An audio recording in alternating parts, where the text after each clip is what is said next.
Hello everyone, I'm Dr. Darsh Shah. And I'm Dr. Altamash Raja. And welcome to Medicine Redefined, a podcast where we will explore the often overlooked but necessary components of health, what we consider to be the fundamentals.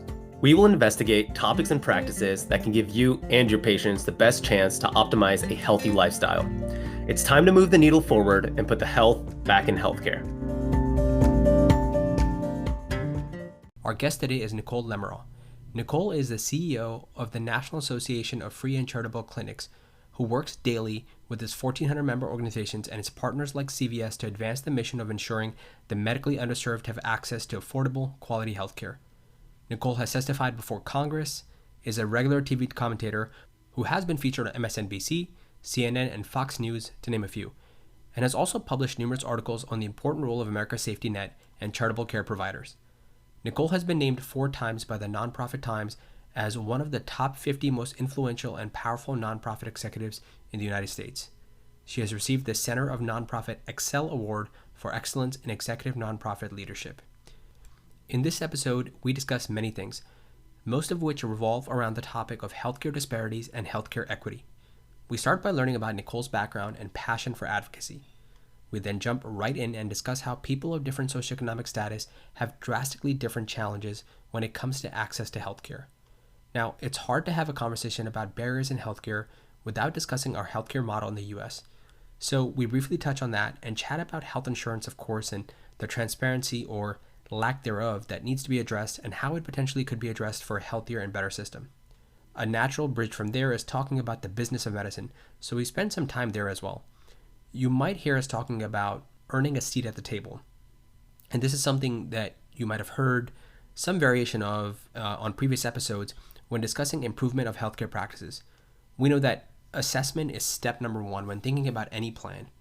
And our assessment is that we need to be more engaged at the policy level and during these higher order conversations beyond patient care. Only then can we strive for improvement. Lastly, we also highlight a ton of resources that Nicole's organization has provided throughout the country, and if you find that you need some assistance, I highly suggest that you do reach out to them. All of those will be linked in the show notes for you. Now, without further delay, please enjoy this conversation with Nicole Lamoureux. All right, Nicole, welcome to the show. Thank you so much for coming on. I'm really excited to delve into the things that we're going to talk about today, a lot of it being healthcare policy. But why don't we start with your background and your journey and kind of how you got into this? Sure. Well, I'm just so grateful to be here with you. My name is Nicole Lamoureux, and I'm the president and CEO of the National Association of Free and Charitable Clinics. And how I got involved with this is that when I was 33 years old, I was diagnosed with inflammatory breast cancer. And I was diagnosed on Valentine's Day, actually. And I remember that because I thought, well, this is one heck of a way to start my Valentine's Day.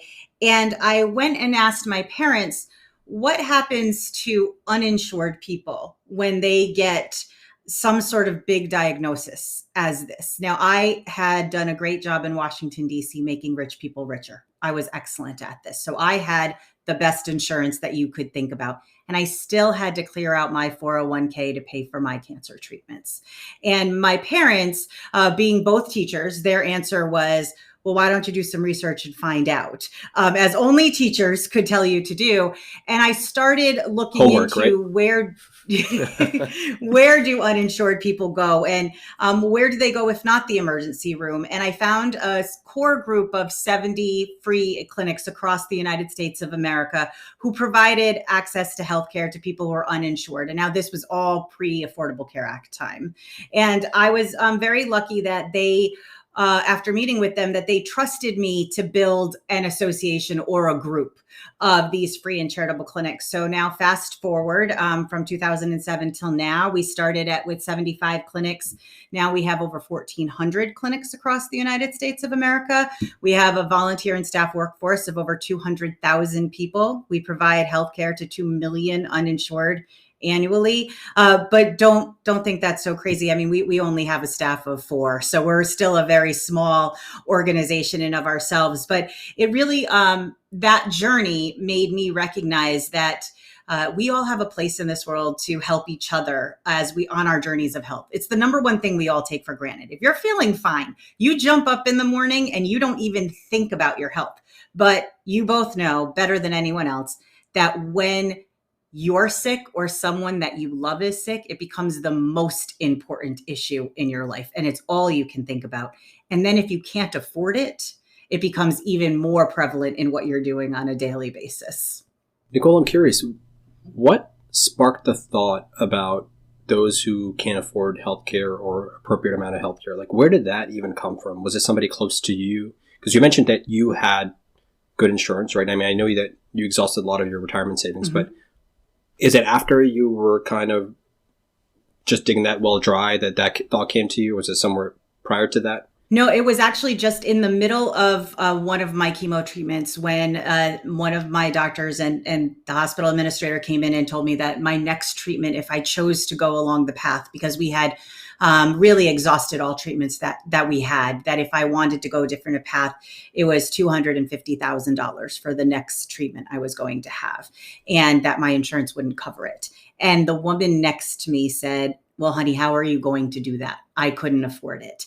And she was older at the time. She was 60. And we became very good, friends throughout the process. And that just spurred my conversation of, I had to have known people who were uninsured as I was growing up.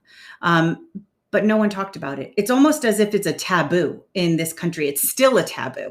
And every time I do television appearances or I speak to reporters, I now ask people, do you have health insurance? Because we have to break down that wall. I think we're so ashamed to say that we don't have it, or this misconception after the Affordable Care Act, everyone had health insurance, and nothing could be farther from the truth. And now knowing with Medicaid unwinding and the public health emergency ending on May 11th, that there's going to be even more people that are uninsured. I think just my curious nature at that time, but I really have to say that it was Annie next to me that probably brought that thought. But after I said that and started talking to my parents, they started explaining to me that my grandfather he was a bridge worker and he didn't have insurance. And then his parents didn't have insurance. And all the substitute teachers that were part of my friend's family group didn't have insurance. But again, no one talked about it. Mm-hmm. Yeah, that was going to be my next question is, what was your upbringing like? Were you kind of middle class, upper class? Where were you guys on that socioeconomic spectrum? I would say that we were very lower middle class, if not upper underprivileged, and I didn't know it. My parents, I came from a very small town. My town was walkable. Everything that we talk about now is something that I was blessed enough to have. Even if we didn't have the money for it, I could walk anywhere I wanted to go. My friends had safe neighborhoods to play in. The neighbors themselves, there was always someone who had enough food to share with someone else if you were tired. If you were out playing with your friends, some mom made some half peanut butter and jelly sandwiches for someone to have. I think that sense of community I was able to have. I didn't have, I always remember, you all are much younger than I am, but there were these things called Trapper Keepers that everyone in my grade school wanted. They were just hardcover folders. We didn't have the money for that, or a Cabbage Patch Kid, or any of those type of things. I never had those material things, but I didn't know it. I had a family doctor that would come to our house if he needed to. I didn't know my mom was paying $5 at a time if she had it. I remember walking to the bank with my mom and her putting $2 in the bank account, $1 for my brother and $1 for myself. But I never felt as if I didn't have anything because I had such a community that surrounded me that we all took care of each other. And I think that's missing a great deal now. Yeah, and I think often, I found it. I think personally, not being born in this country, being an immigrant, I think that when you look at the Eastern cultures, it's much more community based, whereas I think in the Western culture, it's much more individualized. And when you do have that community aspect of it, and the resources or the funds might be limited, it's almost like we're all sharing from the same pool, so you're not as concerned. So if a single individual in that community, in the village, so to speak, is struggling, the community feels like they're struggling. And we allocate a lot of resources when somebody might be going through a particular hardship. And then, that shifts. And because of that, sometimes people don't even feel the need, right? If you don't feel scarcity, you don't get that mindset. So that's very interesting to me. Which town did you grow up again? Sorry, did you mention that? I grew up in New London, Connecticut, and that's the home of the United States Coast Guard Academy, if anyone is listening and knows. So that's where it is. Also, little known fact, the movie Mystic Pizza, much of it was filmed in my little town. There you go. I've told you everything that's real exciting about New London in the last 30 seconds of this podcast. Love it. I love that we're kind of bringing up this topic. And I think something that we don't talk about enough, right? We often, for the routine listeners of the show, know that we love talking about things on the cutting edge, right? Whether it's just us because we have to kind of satisfy our curiosity and our hunger for progress and look forward, right? Whether it's about topics that are on the cusp, it could be in medicine, pharmacologics, it could be interventional stuff like orthobiologics and PRP and quote unquote stem cells. It could be new protocols and practices in the health and wellness space. All these things, unfortunately, because of the healthcare model in this country, maybe not all, but a lot of these things tend to be a cash pays or cash based model at this point. And that can be very, very challenging for some people. I'll just use my anecdote personally from sports medicine. Again, PRP, all these things, when people have chronic pain, they struggle with that and they don't have a lot of options, or the traditional model, quote unquote, has failed them. And so to bridge that next gap, they have to pay for this and they don't have the resources. And then those who are further along or more scientific will say, well, why are you doing these treatments that aren't working or they haven't shown to have benefit? And one of my, not necessarily mentors or colleagues who was a couple of years ahead of me, once said to me, well, it's like if you have the patient who comes to you who can't rub two pennies together and somebody's saying, well, you shouldn't do a steroid injection or something of that nature because that's going to cause more harm than good, that person doesn't care. They just want to be able to get out of pain so they can walk to that job, which might be several miles away, and they can afford, whatever for their family. And they can't even have the conversation of what these cutting edge treatments might be like, even if it is, quote unquote, the right thing to do. And I think that we don't quite have the time to dive into all the aspects of medicine and the issues with it, but I'd love to kind of globally get your take, right? You're now on the policy advocacy side now, but really I guess, did it start with you being on the flip side of the patient side, or you said you were prior to that working in DC still, and then you became a patient, so you saw that side of it, and now you're back on this side, or you've seen both sides of the seesaw, so to speak. So right. It puts you in a space to get this 50,000 foot overview. And I'd love to kind of get your general thoughts on that. Sure. So before I worked at the home builder, I worked at the home builders, and then I worked at the horse council. So I always say I don't know how to build a house and horses don't like me. But I was known in Washington as someone who could bring people together and build a community or an association. So that's how I got to this job. I was 4 weeks into the job and then found out that I had cancer. But at the same time, it kind of just was a nice little overlap for this. So I have been both the patient and the advocate. And even more so, I would say it just happens as the older you get, you become more the patient and you have to be the advocate at the same time for yourself and for others. So I think the thing that surprises me the most about medicine is that it's unbelievable to recognize that 83% of the patients that come to free and charitable clinics, so out of that 2 million, 83% of them come from a working household. So someone has a job. Now, COVID obviously shifted that dynamic. Some of them are gig workers, but I always say we're very grateful to the people who drove the Ubers and delivered our food and worked the grocery stores, because those were the people that kept us open during COVID. Those were also the people that cannot afford a $4 medication. So 9 times out of 10, when I'm talking to health policy people, they'll say, oh, well, the pharmacies have a $4 medication. Well, if you're making that choice between you're working as a gig worker, you're making minimum wage, and in some states that's not that much money, or you're a waitress and a waiter, and if no one's coming into the restaurant, you're not getting your tips. You're really making a hard choice between getting your medicine, and that's not talking about things like insulin or other things that cost even more money, or some of these treatments like you're talking about that we don't even have those conversations. They're not even there. And on top of that, as we talk about clinical trials and we talk about other sources of medicine, we have a patient demographic that the clinical trials really would like to see: the uninsured, the underserved, the disenfranchised population.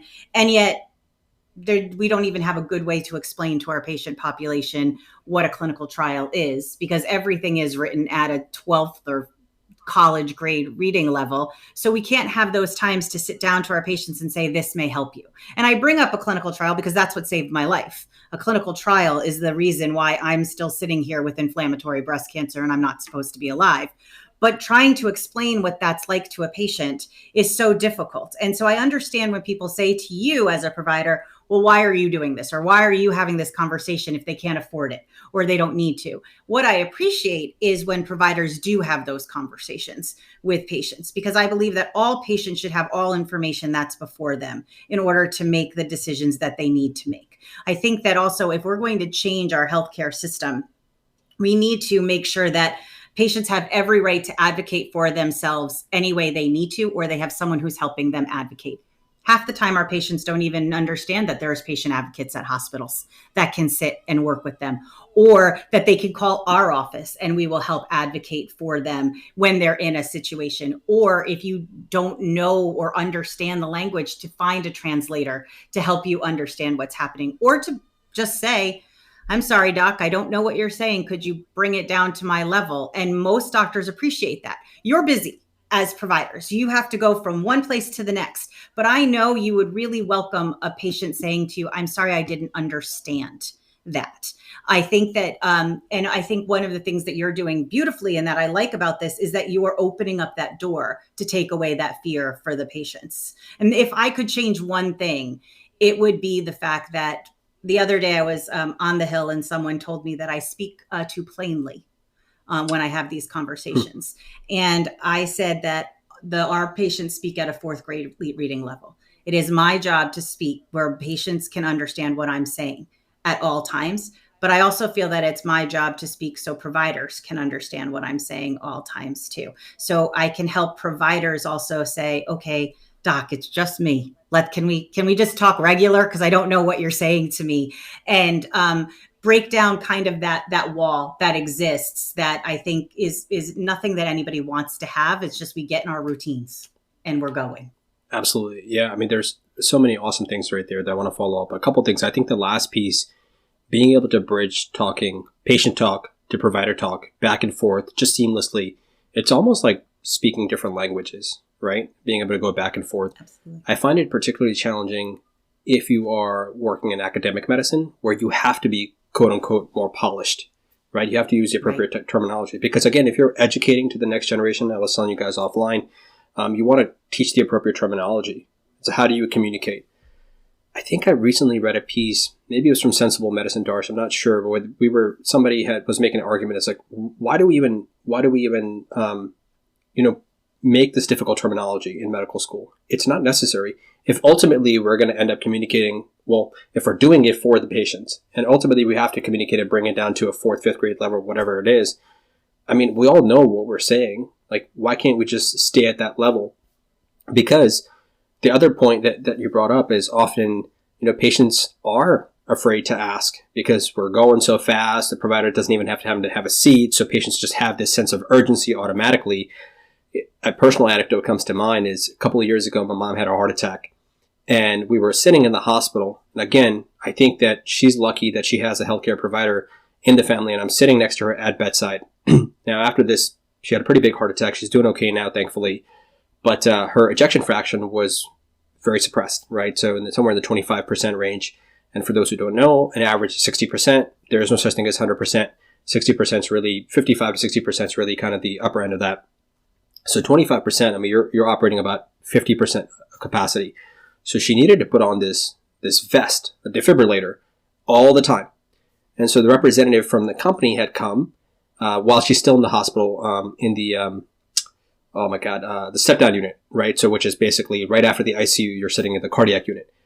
And the representative from the company is going through this defibrillator, explaining to my mom, this is how you put it on. You have to make sure it's not wet, blah, blah, blah, blah, a million instructions. And I'm quietly listening to the whole process. My mom just nodding, yes, got it, yes, got it. About 10 minutes or so, and the representative, hey, okay, so you understand? My mom said, yes, I understand. And she looked at me, and I looked at her, and I was like, what did she say? And she laughed, and she goes, I have no idea. Like literally in front of the representative, right? But in a different language.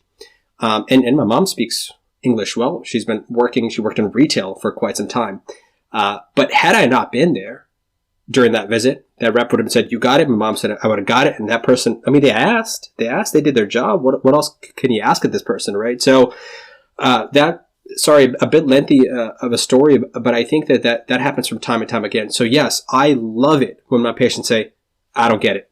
Ask me again. Or explain it to me one more time. Explain it a different way, or I don't understand. I love that. So I think that is very, very critical, and I just wanted to share that part.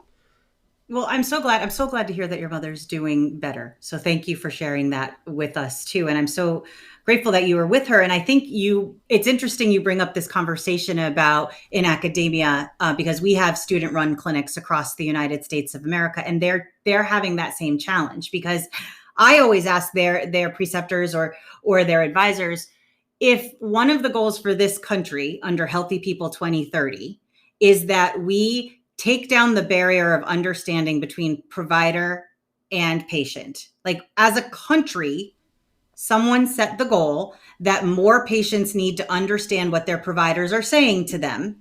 And we have so far, just in case anyone is watching, listening to this, or even if we've failed so far, just so you all know, we are not doing well. The benchmark has not been moved. Then why are we continuing doing the same thing?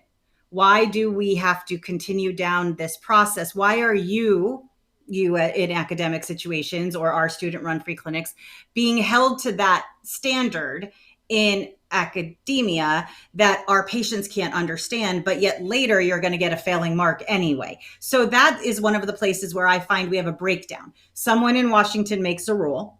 No one has told the universities, colleges, or institutions that this is really the rule. No one's told our patients that we want this rule. And yet everybody thinks they're doing what they need to be doing. And yet the providers and the patients both walk away feeling disheartened. And I feel that what concerns us at the National Association of Free and Charitable Clinics, and one of the things we focused on a great deal during COVID, was working not just on mental health for our patients, but mental health for our providers. Not just because you were overworked during COVID and there were pizza parties. And I always jokingly say that I think that I should have been in charge. I would have gotten you guys some sneaker deals. I think you probably needed those more than you needed pizza parties, though we're grateful for the pizza parties. But I think that as we're looking, we really wanted to talk about your mental health conversations with each other, and with how you can address some of these concerns and where changes can you make. But it wasn't just enough for us to give you a place to sit and talk. It was us working with those universities and hospital systems of, okay, your providers had said that these were the challenges. What are we going to do over the next 3 to 5 years to implement the changes that your providers have said? And I'm thrilled to say that there have been some really great universities that have decided to work on that and to move some of those moving forward. Definitely Berkeley is one that's moving that needle forward on how they're going to take some of their student suggestions and provider suggestions on how we can make some conversations a little bit easier for our patients. Another one is diabetes, hypertension. When people say, well, you just need to eat better or exercise for our patients. And I know that you all like to talk about wellness in preventative medicine as well. One of the things that our clinics have really focused on, and it came out of the student-run free clinics, is that many of our patients live in food apartheid locations. So no longer food deserts, but food apartheid, where companies will not go in and build grocery stores in specific neighborhoods across the country. And our student clinics have really identified teaching opportunities to teach people on how they can eat and go to a dollar store. But we took it a step further, and it was not only can you buy so much at a dollar store, but here's an actual cookbook. So when you go home, you know how to cook, and you know here's how much a serving looks like for you. Share that with the people in your community. Please, it's on our website, but here's some copies, because not everybody has a computer, and not everybody has a phone line, and not everybody can. If you are somebody who only used the library as the way to talk to your doctor, guess what you were not doing during COVID when the library closed down? You weren't doing a telehealth medicine. You didn't have a place to do that. But we've been finding those ways to kind of bridge that gap, but also to bridge it in maybe not relying so much electronically. Which is, I know, very hard too, especially for you all who have to, or, you're expected to write and use it in your EMR. You're supposed to write everything down in those notes. But if you're an uninsured or underserved patient, you may have just a phone that's given to you by the government. You may not have an iPhone in order for you to have that information. So we found that sometimes going back to hand, just printed documents make a big difference for people too. It also allows a bit more communication for the provider if you're both looking at the same document when you're talking to them. Yeah, absolutely. Because it gives you a sense of what are they focusing on as well, right? Because that's when you're learning that feedback that earlier you and I both were kind of talking about, where you're asking the patient, hey, you get it, right? And the patient says, yeah. But if you show that document to them, be like, hey, here's what I'm looking at. And the patient's like, oh, yeah, I'm not even on the same line. What are we focusing on? So I think it can give me, at least when I do that, gives me a sense of how their thought process is. And I think that's pretty helpful. Another point that earlier you brought up about lack of education when patients are coming in, right? They're not informed. Again, if they don't have access to the internet, they haven't Googled their specific pathology. They don't know what hypertension or cardiovascular disease is. So they literally might come to you for the very first time and hear that term. So you might say cardiovascular disease and they have what? What does that even mean, cardiovascular disease? Exactly. This happened to me last year during my final year of training, where I think I had a patient who was a little overweight, and we were talking about knee arthritis and how excess load can cause, or excess weight can cause more load on the knees. And then down the road, that's going to make it much more challenging for them to be pain-free and have better function, et cetera, et cetera. And when we started talking about this person's diet, there were so many red flags left and right. But what's interesting is this patient had no clue that these were not good, healthy foods and this wasn't the right thing to do, And prior to that, most of the time I tell, when we have these conversations, again, we tell people eat well and exercise. Yes, that's not actionable, but I used to remember specifically saying most of us know what eat well and exercise means, right? Eat healthy means. Then I had this encounter and I was like, oh my God, this person has no clue. And how could that be? How could you be living in 2022 and not know? And everything that you just spoke about is maybe that person doesn't have social media. Probably not. Maybe they don't even have a cell phone, right? And they don't have access to all these things. And they've never seen the food my plate or the food pyramid or really any variation of that. And that was eye-opening and humbling experience for me. And I love that you recognized it and are thinking about that. My coworker who works, her grandmother is from Peru, and her grandmother had some of those same conversations with the doctor. And Ariana finally had to say to her grandma, Abuela, you can't eat a tortilla every single meal. And her abuela said to her, but that's how I was brought up. That's what we do in our culture. And so also taking into those conversations of when people come here from a different country, white people like me, let's just put it on, have to understand that there are other cultures and other things that have to be taught and taken into consideration. And how do we allow people to eat what they're used to in their culture, but then pull back on other conversations? And then also, what does exercise mean if you live in a neighborhood that's not safe to walk in? What that means something very different for someone who lives in a middle class white suburban neighborhood than it does for many of my Black patients who live someplace where it's not safe, and they're not going to go outside. And until we start looking at healthcare, and then I know this is the one that gets me in trouble when I go to Capitol Hill. When I say until we start looking at healthcare as the entire spectrum of healthcare, healthy neighborhoods, safety, making sure that there's broadband for everyone, making sure that there's food, that everyone understands how to make it and understand it, to speak in a way that people understand. Until we start doing that as a country, we are not going to have a healthy population, because there are people who are afraid to go outside. So they're not going to exercise. How can they? And nor should we ask them to if it's unsafe for them to go and exercise. But also, I would say, even for myself growing up, I will tell you that I was a kid of the 70s and 80s primarily. We never once looked at a food chart, ever. I didn't even know what that was. I had no idea. My family was a family that I don't eat hamburger now in my life because we had so much hamburger growing up as a child. Obviously, we didn't have more. I now know why, but I didn't. But there is a whole population of people that have never understood that, have never been taught that. And then when you add diet culture into all of these conversations as well, then you're seeing people that are going on the spectrum of, and I was the queen of the yo-yo diet. I was great if I didn't eat anything. Oh, it was great if I ate this many calories. I was great if I walked 50 miles a day. But no one ever sat me down and said, this is how much you should walk or exercise. These are the cup levels you should eat. And you would think I would have known that. You would have thought, like you said, when you sit and say, but what I tell people, the first diet I was put on, I was 8 years old. And do you know what it was? It was a cookie diet. It was a diet where a doctor thought it was a good idea to give me a cookie, one for breakfast, one for lunch, and one for dinner. I was 8, and that was the first experience that I had. And if you speak to all the girls in New London, Connecticut, we all did the same exact thing between 8 and 10.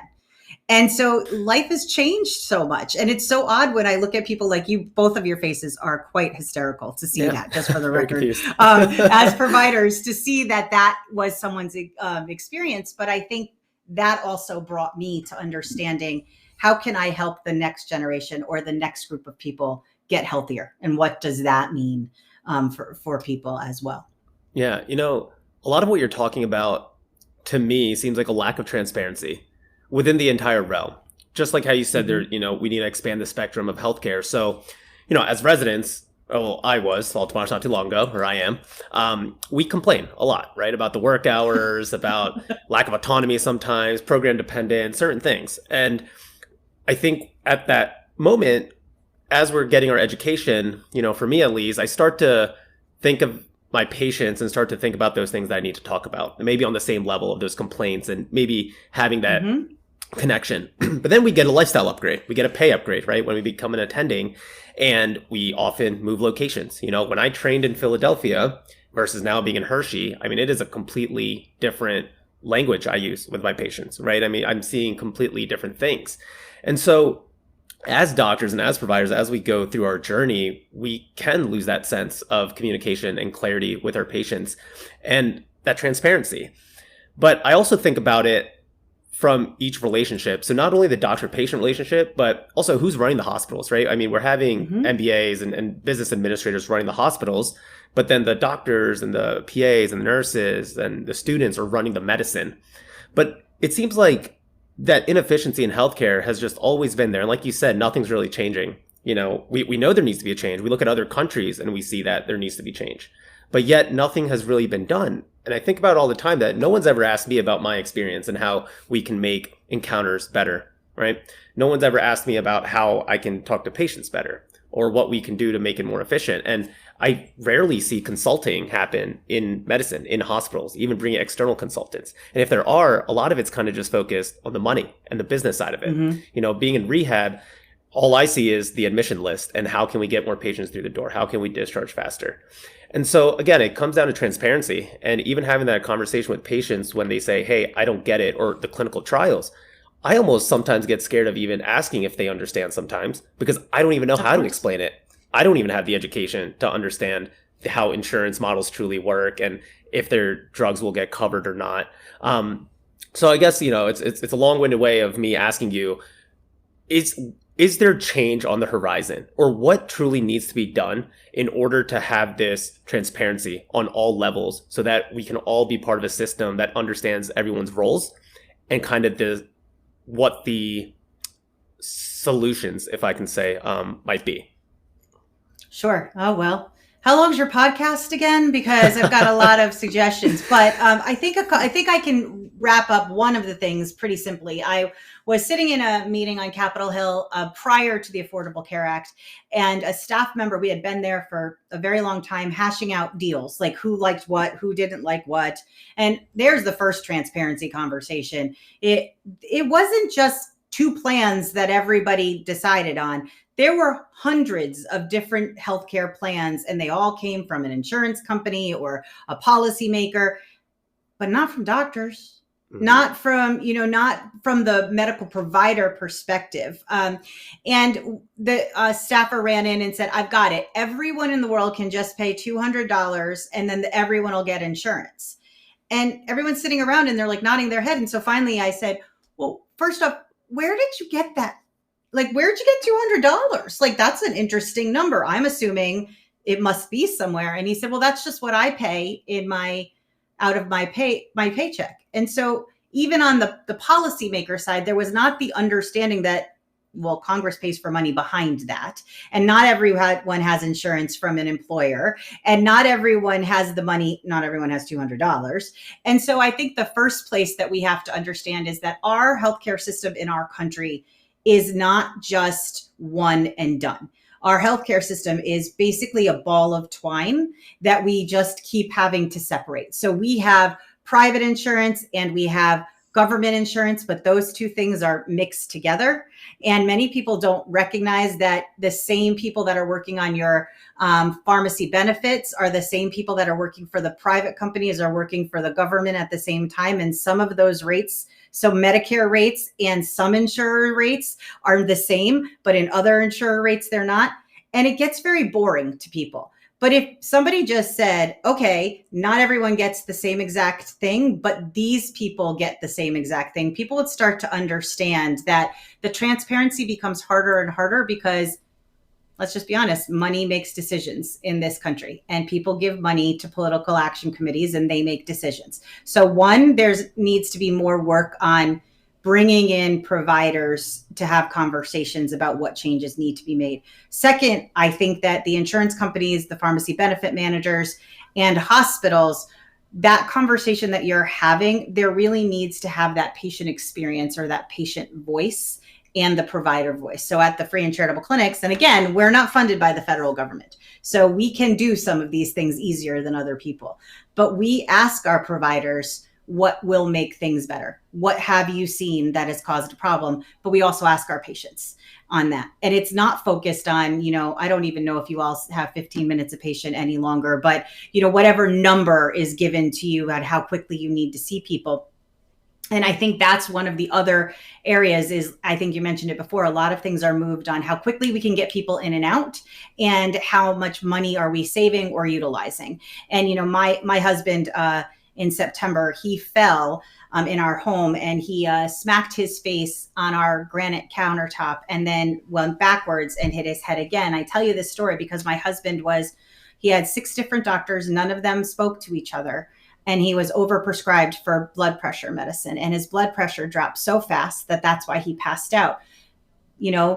10 days later in a hospital in the ICU, then down to the step down unit, he had broken both of his jaws, and we still had not seen a plastic surgeon because the hospital didn't have one, because nobody knew who was supposed to call the plastic surgeon in the team. And finding for me, recognizing that I needed someone who had done this for a long time. I needed the patient advocate to kind of come and tell me, this is what's going on, that it got so much that I finally just walked up to the CEO's office and just sat there until somebody talked to me, which again, being a disruptor is, you don't have a problem to do. Most people would never do something like that.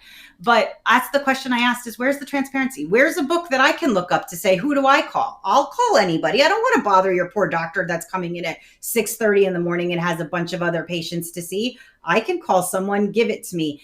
And I remember the provider, the CEO looking at me and said, oh, that's a good idea. Maybe we should do that. And I thought, I can't be the smartest person in this room. And I know that I'm not. So I think that the benefit of transparency on all fronts, sometimes that becomes uncomfortable because transparency can also show where we're not doing things well. And we are in America very conditioned to showing only the things that we do very, very well. And so I think it's okay to sometimes say we're not doing things well. Example for us would be that we recognize that some of our clinics were not taking blood pressures correctly. They were, the patient was walking in and they were taking the blood pressure right away. And there was no sit down. And so we implemented it in a pilot of studies of some of our clinics, a 5-minute sit down time for the patient to get acclimated, to know, which is standard practice, I'm now understanding. But when you're in a free clinic and you have all of these people and they're all really worked up, and we found that just at these places alone, by recognizing and being transparent that our EKG numbers were off the chart because we were ordering them left and right because of everyone's blood pressure was through the roof, that we were able to cut them by 50% by just saying we must be doing something wrong on our end. I mean, 50% in 12 months to cut down your EKG rates at 13 facilities across the country is a big deal, but was because we were willing to be transparent, and it helped make our patients feel more comfortable when they came in the door too. But sometimes I think it's that scary thing that especially hospital administrators get nervous about. Another word that I think it's important to throw out there is accountability too, right? You mentioned that we need to bring more providers into those conversations, into the rooms, right, with the CEOs, with the administrators. Absolutely. I've heard this time and time again. And again, I'm very early in my career, but I have been invested in this space for multiple reasons. My medical school debt is astronomical. I think the business of medicine is fascinating. I think really all kinds of business, but again, medicine, it is what it is. It is a business, particularly in this country. The other thing is providers don't have the patience or the desire to learn it. And even if they got into the room, if they don't speak that language, if they don't understand the business, if they don't understand PBMs and GPOs and all that kind of stuff, and if I throw that out and that doesn't resonate with you and you don't know what it is, like nobody's going to take the time. The admin folks aren't going to sit there and take the time and want to have to explain it to you. Just like on our end, when an administrator says, oh, you can't order this test, or an insurance company says you can't order this test, and we have to do a peer-to-peer, and it is so incredibly frustrating that I have to try to explain clinical medicine to somebody who doesn't have a clue of why a test is appropriate.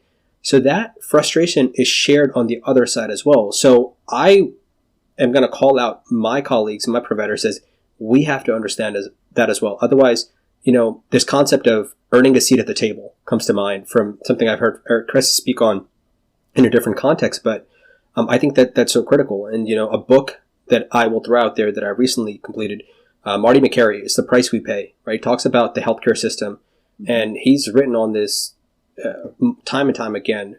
So that's a really good resource that people can look at, and just gives you a little bit of insight of why the healthcare system is, again, almost 19% of a GDP, and it's just really not sustainable.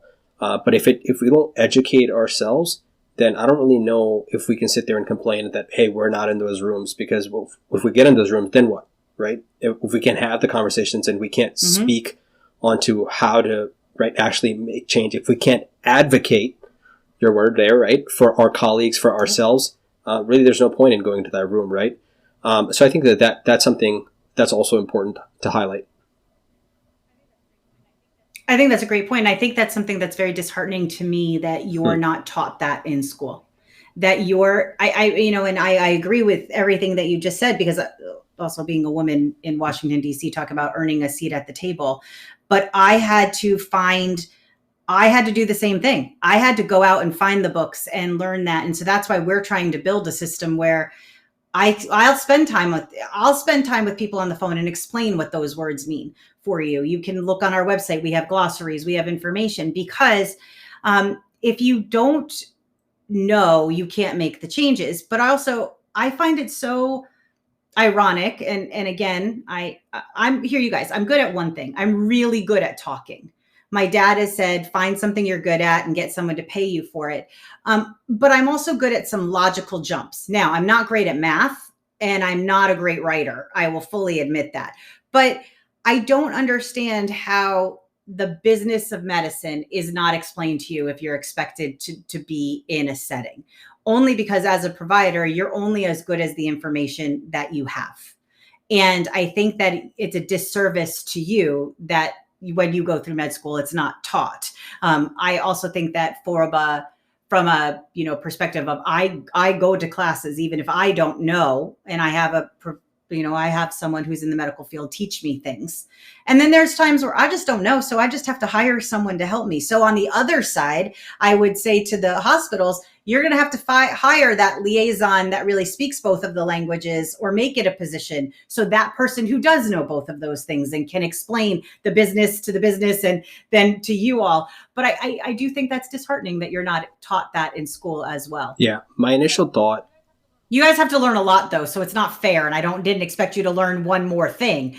But I also think that would be an interesting class for those people who want to learn it. And so, again, I don't know if I'm stealing, again, this concept from Dr. Marty McCary, if he talks about it, or if this just came to me now. I won't take credit for it. But, my initial thought was, where are we going to put that in, right? You already have 4 years of medical school and then anywhere from 3 to 8 years of residency training, which really no other country does that. And there's so much to learn. And even after you do that, most people don't feel competent enough and they want to do another year of training and fellowship. I did that. And then I realized going to my first year of practice, I'm like, oh my God, now I have no oversight. Now I really don't know anything. And now just imposter syndrome at its highest. But there is so much that we learn, so much rote memorization, so many pathologies that we don't need to know off the top of our head anymore, right? You could quickly Google something. Like, I don't know why I had to memorize all the different types of renal tubular acidosis. Like, I'm never going to use that, right? And those type of all these genetic disorders that you have to memorize and just you take the test and you completely forget them. Maybe 40 years ago when you didn't have the internet or something, you kind of had to know. So when you saw some type of presentation, you could quickly say, oh, okay, maybe it might be this. That's not the case anymore. Everybody's got, again, not everybody, we've talked about this, but a lot of us in healthcare are somewhat privileged. And, we've got that, or we've got access to a computer, certainly do at work. You can quickly put some symptoms in. We've got up to date within the EMR, things are built in. And so I think, where nobody's suggesting you add on to a curriculum, but there is still a lot of jargon and junk in there that we can take out, that this would be far more valuable, because not everybody's going to be doing those nephrology concepts, the genetic stuff, but 100% of the providers coming out are going to be applying these business of medicine concepts to their practice. It doesn't matter really what type of practice you're in, academic, private, really, you know what I mean? It's going to happen. So, yeah, it must be hard to be a provider now. I feel for you and the providers that I hear from, because you could have picked any other job. You chose to become a provider because you wanted to make a difference in lives of people. Let's be honest. And so I think that it must be difficult the same way it's difficult for me when I run into roadblocks for patients. On the other side, it must be very difficult for you because you have the roadblock of the business side. And then you have a roadblock of your patients maybe not understanding. And then obviously non-compliant patients that we have to understand why they're non-compliant. And then all the other stuff that you have to deal with, like just a regular life, families and everything that you have. It must be difficult. But I thank you for what you do, because you chose to do this because you wanted to make people healthier. And I know that a lot of people don't remember to thank you. So before we go any farther, I just want to make sure that's on the record. I want to thank you for what you do. Thank you too. I'd love to kind of transition now and talk about maybe more actionable things, maybe strategies, tactics, things of that nature. Mm-hmm. Something you mentioned earlier is that people have, when they're in the hospital or loved ones in the hospital, there is somebody to advocate for you. Maybe you're not the type of person who can advocate for yourself or for your loved one. You don't just have that personality. How can people find that person, patients? What are they even called? Talk about that a little bit. So if you're in a hospital, let's go to the hospital system. If you're in a hospital and you're provide yourself or your loved one is either in the ER or in a room, you can ask from the nurse, the doctor. There's might be a phone sheet right there for you, or I just always hit 0 on the phone and say I'd like a patient advocate to come and help me, and they'll ask what room that you're in. Now, a patient advocate may not be available right that moment, depending on when but they'll write it down. I would say also, though, if you don't have a patient advocate, you called at 8 o'clock in the morning and at noon someone hasn't come and seen you, pick up the phone again, press 0 again, and ask for the patient advocate to come and see you.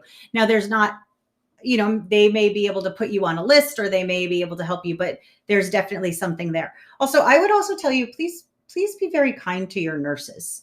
It is amazing to me how much information I received from the nurses that were there, or the nurses that would say, the doctor's coming in at this time, let's write down your questions for them. And I will tell the doctor your questions before you come in. So please make sure that you do that. And then finally, I would also just bring a notebook.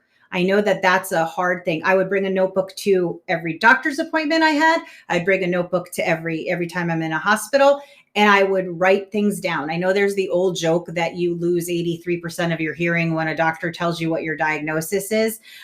Every single appointment that I go to, before I go to the doctors, I have a list of all my medicines written down. I have a list of what my questions are. And then I have a section that says, this is what the doctor said.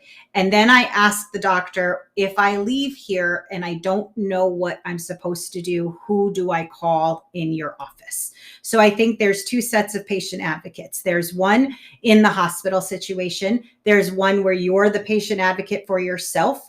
And then when you leave, you can always contact the National Association of Free and Charitable Clinics, our website. And in states, there are patient advocate organizations all across the United States that you can just contact us, or you could, if you do have the internet, you can Google that. But again, if one of the other easiest places to go would be to go to your library. If you're ever stuck, go to a library, and your librarian will help you find a patient advocate in your area as well. I love that. That's very, very good advice. And I didn't even realize that last part you just mentioned about going to the librarian and getting that help to find one, in the outpatient setting. But I absolutely love it when the patients have a notebook in front of them. They're, especially in the rehab hospital, any setting, like you said, when your husband had a fall, there were so many different providers coming through the door. And it's not even just providers, but even within the team, there are so many different people. Nurses don't necessarily work every single day from a Monday to Friday. So you may have, you're definitely going to have a different nurse at night, or the night shift nurse. But then on that Tuesday or Wednesday, it could be a completely different person. And so it can get blurry when somebody is sick, and they're not in their environment and they're vulnerable. And they're trying to keep this information, but they're also afraid of kind of asking some questions possibly. But having that notebook, I think, as that security blanket a little bit to write down the questions. I have so many times that patients say, I forgot what I was going to ask. Say, write it down when it comes to you. We'll get to it tomorrow then. Or let the nurse know and they can always contact me. So I think having that notebook is incredibly, incredibly useful, especially after you leave the hospital when it comes to discharge and all those follow-up questions come and you get your discharge paperwork and you say, wait, am I supposed to take a shower with this incision or am I not? Or when are my follow-ups, at what time, and where are the numbers? Having that all organized will just make the patient's life 100 times easier. So I absolutely agree with that. I do want to ask about your clinic, so the NAFC. I think a lot of people would have a crude understanding exactly of what free clinics entail, but do you mind just going into detail for, exactly what type of patients, who can go to a free clinic and what can they really expect out of it? Sure. So I will tell you one thing about free and charitable clinics. We are the community's response to healthcare. So each of our facilities across the United States of America will deal with chronic disease management. Every single one of them: hypertension, diabetes, COPD, anything like that. And then based on community needs, we'll find that facilities have different types of specialty care that they may work on. For example, I always tell this story in Kansas City, Missouri. 10 years ago, the AIDS clinic started closing down. And the free clinic in Kansas City, Missouri recognized that the community needed an AIDS provider, a real AIDS provider, and they built up an AIDS provider system. Now, we don't have that in Biloxi, Mississippi, after Katrina came through, we found that we were having more patients that were having mental health challenges, depression, anxiety, as well as asthma. So those clinics in those situations have a different specialty, but you can address hypertension, diabetes, any type of chronic disease. Majority of our clinics, 50% of them now have dental care that also works with their locations. 60% have mental health care that work with their patients as well. They all will have a referral list and connections to specialists and doctors that you can go to. Additionally, they will address social determinants of health, so that food insecurity, transportation, work efforts, for them as well. We have many of our facilities are what's called under one roof. So you go to the clinic and then you can go next door to the food pantry and then down the road where someone can help you with your bills. So we're really building out those conversations. I think that there is this misconception that free and charitable clinics are down dark alleys and that they're STI clinics only. And there are STI clinics that exist and that serve an amazing population and need, but our clinics are that more of that primary care and specialty care that we see. Who primarily comes to our clinics are the uninsured individuals and people that are 100 to 300 or 400% poverty. But I will tell you that is going to change after May 11th. So after the public health emergency is ended because of COVID, and after Medicaid unwinding, where some states had expanded Medicaid and the government matched them for their Medicaid when COVID was happening, the government's pulling that back. So many people received access to Medicaid and now they won't. So we're looking at, in the next 3 months, anywhere from 4 to 10 million more Americans are going to be uninsured. And they will stay that way for the next 12 months until states decide how they're going to handle this. So we're looking at numbers that are pre-ACA numbers. So ACA is the Affordable Care Act, and we went from 50 million Americans down to 29 million Americans. And frankly, for some reason that we're uninsured, and for some reason we celebrated at 29 million uninsured, whereas we obviously at the Free Clinic World said that's 29 million too many uninsured. We're now looking at, if there's 10 million, or you're getting right back up to that 39 million Americans that are going to be uninsured again. We're expecting an onslaught of patients to come and need help at our locations. You mentioned 13 states. Did I hear that correctly? That the clinics are primarily in 13 states or all across the country? Oh, no, we're in 50 states. All 50 states. Fantastic. All 50 states, 1,400 clinics. Wow. Amazing. I don't know where I got that number 13 from. But, I want to kind of shift gears a little bit. Earlier, you talked about how, at least the concept of getting a seat at the table, particularly for women in Washington. And we're kind of on this thread of talking about equity and healthcare, and we've skipped different topics. I'd love to get, your take and your experience for that.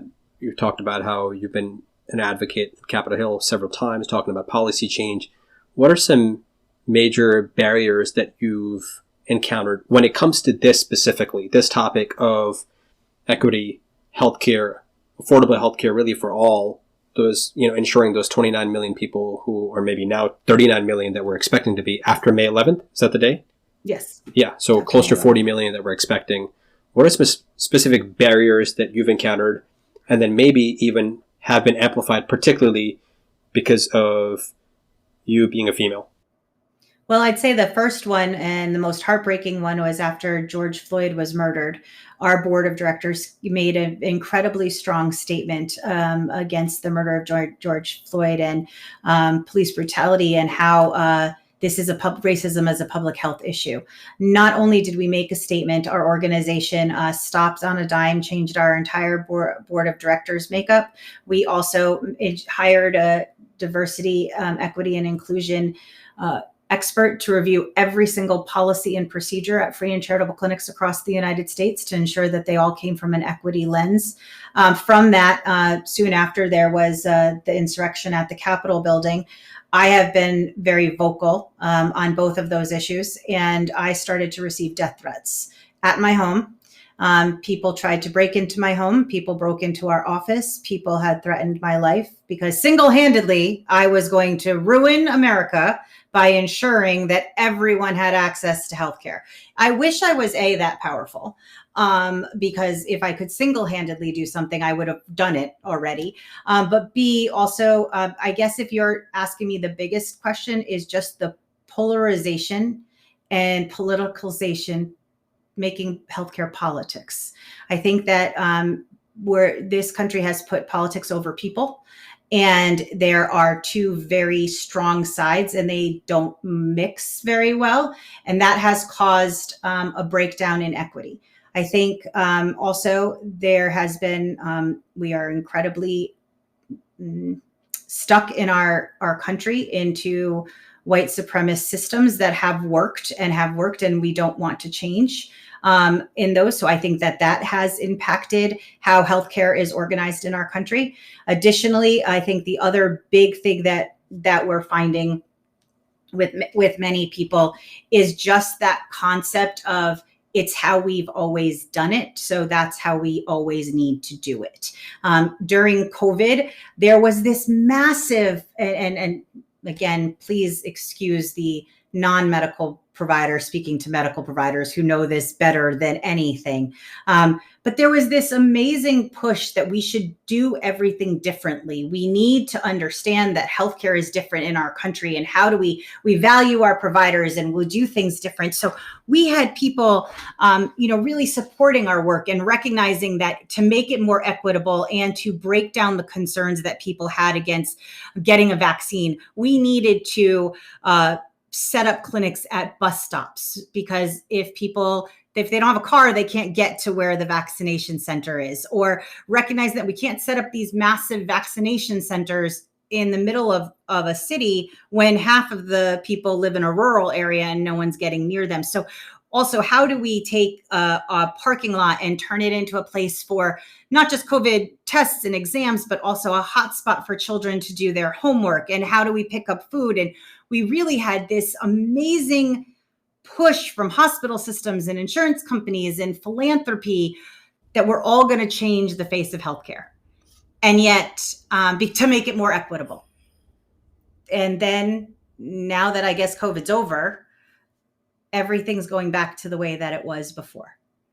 And it is very heartbreaking to see that we were able to move the needle. We're able to show data-wise, in all of us, we can all show data-wise the growth and the changes that we had, whether it be through telemedicine, whether it be through increased mental health visits, whether it be with people, our patients stayed more compliant because they were nervous about things that they were doing, or they felt more connected to their providers when we changed how the providers looked like the patients coming to them and talked, and there was more translation services. And now everything's going back to, well, before COVID, it was done this way.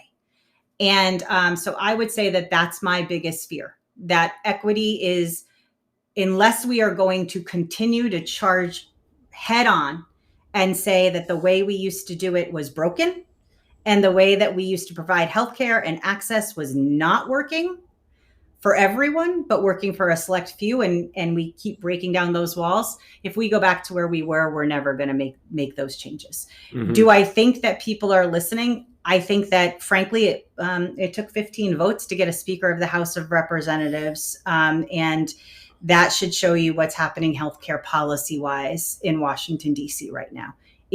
We have two very divided sides of the aisle. No one's going to agree on what's going to happen there.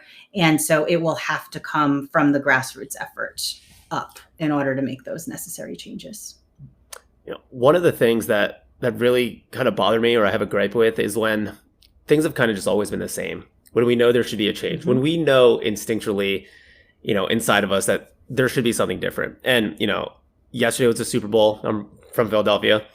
And I was in Philly, right? And you see these videos of people flipping cars, and, Philadelphia fans are known to kind of just destroy the city. And people ask, well, why is that? Why do they do that? And honestly, the answer is it's because it's always been like that. That's the default. Right. There's no way of really kind of thinking about how do we change that? And, all Philadelphians know that it's messed up. We should probably change. We probably shouldn't destroy our city, you know? So it's like, we all have this understanding of what the right thing to do is. And, you started this episode out talking about the way you grew up and having this tight-knit community, this togetherness, this social togetherness. And you have a knack for bringing people together, whether it's on the Hill, whether, you're a CEO for the NAFC, bringing patients together, bringing ideas together. What is your secret? Because I think what's important and a great solution to all of this is we all kind of have to have a role, right? As a resident, as an attending, whether you're whether you're in the business of medicine, whatever your role may be, we have to bring people together to kind of bring these solutions and have these conversations. So how did you kind of acquire that skill? Was it innate? And how do you go about spreading that communication to build togetherness? Oh, that's a great question. Well, I like to talk, and I feel like I like to listen too. So that is, I think, something when I'm speaking with someone, I'm not thinking about the next thing I'm going to say. I want to really hear what someone's saying.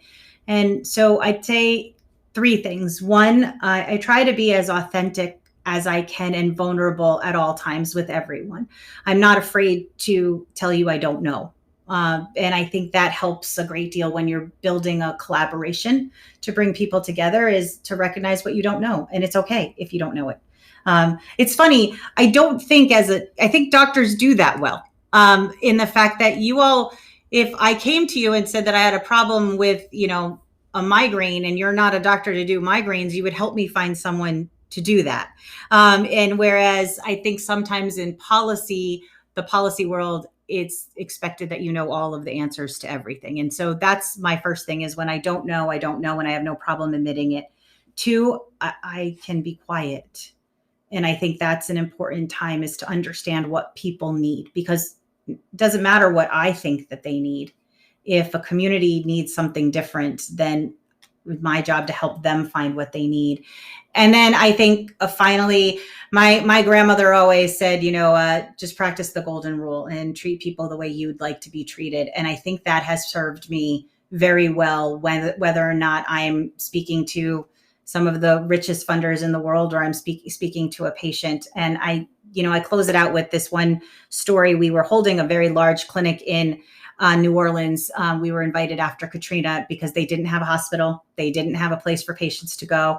And we had set up a clinic, and all of the patients were being connected to, whether it be a free or charitable clinic or a community health center, a federally run clinic. And this gentleman came in, and to say that he invented swear words would have been an understatement. He was very angry, and he was yelling, and he wanted to see the lady in charge. And I was like, oh, that's going to be me. And so when I went over, I realized that the way I had set up the intake system. We had asked the patients to read the intake form, and he couldn't read. And you had mentioned before about how that can be humbling when you realize something about it was very humbling. And we stopped on a dime and we changed everything. And I'm so grateful there was 1,000 volunteers that day and 1,500 patients, and they all changed right away with me. At the end, I said, I'd like to see him when he was done, just to make sure he was okay. And when he left, he handed me a backpack, and he said, please don't open this until I leave. But if you didn't help me, that's what I was going to do today. And he gave me a hug and said, thank you for listening. And I opened up the backpack, and there were 11 pill bottles, all of, Oxy and other drugs, a gun, a knife, and 3 bottles of Jack Daniels, and a note about how he was going to kill himself because he felt that he didn't need to be here any longer. And I'm thrilled to say that he's healthy, and he is volunteering at one of our clinics. He has a full-time job now. But it reminded me a couple of things of how there, but by the grace go I. At any point in time, our lives can change. COVID taught all of us that. You could have a job 1 minute and not. You could have a family member 1 minute or not. And so I think if I just keep that at the center of that, everyone has a story, and if I can figure out a way to make that work. Now, I don't like everybody's story sometimes, and that doesn't mean you have to be friends with everyone. But if you can try to understand where everyone's coming and find a middle ground, I think that's proven to be the way that I've been able to build communities, or at least I hope that's how I come across to people. No, I believe that is the case. I mean, certainly we can feel that, right? We've been talking for a little over an hour now, and it comes across the screen. And so, Thank you, Nicole, I want to thank you for your time today, for educating us, for answering our questions, but also probably fielding these questions on a daily basis from 1,000 and more like us. And I also want to thank you for doing the difficult work, right? I think what we end up doing, we like talking about this stuff, but when the day ends and we go back to our clinic, in medicine particularly, the path is laid out very clearly. It's long and it's hard, and you just got to put your head down and you got to grind and you got to just be very resilient. And once you get to the end, it's very easy because that's what you know. That's the way you've always done it. You can continue doing it that way. But that's not going to inspire change. That's not going to make the system better. That's not going to help those who desperately need help. And we have to shake it up. So thank you for continuing to do that. And it's been a privilege talking to you. And it sounds like you've got your work cut out for you in the next couple of months. So, I'd love to hear from you is how can we help? How can providers help? How can patients help? How can we help you do the work and get the word out even more? And then also, what is next for you? What's coming up? Well, thank you so much. The easiest way you can help is you can visit our website, nafcclinics.org. And again, nafcclinics.org. You can find a clinic close to you in your area if you wanted to volunteer your time or if you wanted to give funds. But also, if you just sign up for our newsletter, you can just go ahead and sign up for our newsletter because we'll have calls to action in there where you can, if you are already a busy provider, we have calls to action of just click this button and write a letter to support the work we're doing, or here's where we'll be, or tune in and listen. You can follow our social medias and retweet and tweet, or any of that would be wonderful. We'd love to help that. And then I think for us, just continuing to ensure that we live our vision of a just society where everyone can live with well-being. And we'll just keep knocking down the doors I'll keep getting, you'll both be happy, my 10,000 steps on my Fitbit, if not more, walking those halls of Congress. And I think just continuing to stay the course, because we know that there are people who need help and we want to help them. And hopefully when we see what the president's budget looks like, we'll see where healthcare programs come and we'll get ready for the fight that we know is coming before Congress. Awesome. Well, we'll definitely link the website, all the resources that we mentioned today into the show notes for easy access. I do want to ask you that for volunteering, can anyone volunteer, or are you guys looking for anyone's particular? Okay. We'd like anyone to volunteer. So we actually have on our website, you can become one of our volunteers in medicine. It's called. You click on the volunteer button. You fill out a form. We do the work for you. We connect you with the local clinic in your community, in your area. And if you are a medical provider or non-medical, we need all of the help that we can get, and we can take your time, whether it's an hour a month or you have 5 hours a month. It doesn't matter what you have to give. We're happy to work with you. And if you don't find something immediate that you'd like, there's always volunteer days and volunteers time. And now, since COVID, we have volunteer opportunities as well. So if for some reason you can't do anything else and you want to help, but you don't know how else to help, if you go right on our website and you type in your zip code and you just get a can of food and you bring it over to the free clinic, just understand that makes a difference, because if someone has access to healthy fruits or vegetables, it can also help lower their blood sugar. It can help them with their diabetes, and it can help them with their hypertension. So even if you think you can't do anything else, that's something that you could do that's actionable and easy. And kids like to pick out their own cans and bring them to the clinics too, and we love to see that. I love that. We so often think about the big things without realizing that sometimes the small things are the big things. And so, Absolutely. Yeah, definitely love that. Well, Nicole, as tradition for this podcast, our last question that we ask everyone is, how do we add the health back to healthcare? But I am also interested, in addition to that question, to kind of just get your perspective. Can we survive with the current healthcare system that we have now? Or do you truly believe that, there has to be another healthcare in the future, or something that kind of has to form? Oh, well, I'm working my darndest to say that there's another healthcare system in the future, one that actually puts health back in healthcare. I think that's what has been missing. I think we're not allowing providers and patients to connect on the way that they need to in order to help people get healthier. So I say that no, this isn't the end, and there has to be something different down the line. Fantastic. Well, Nicole, thank you so much for coming on. We learned a lot. So. Thanks, Nicole. Thank you so much.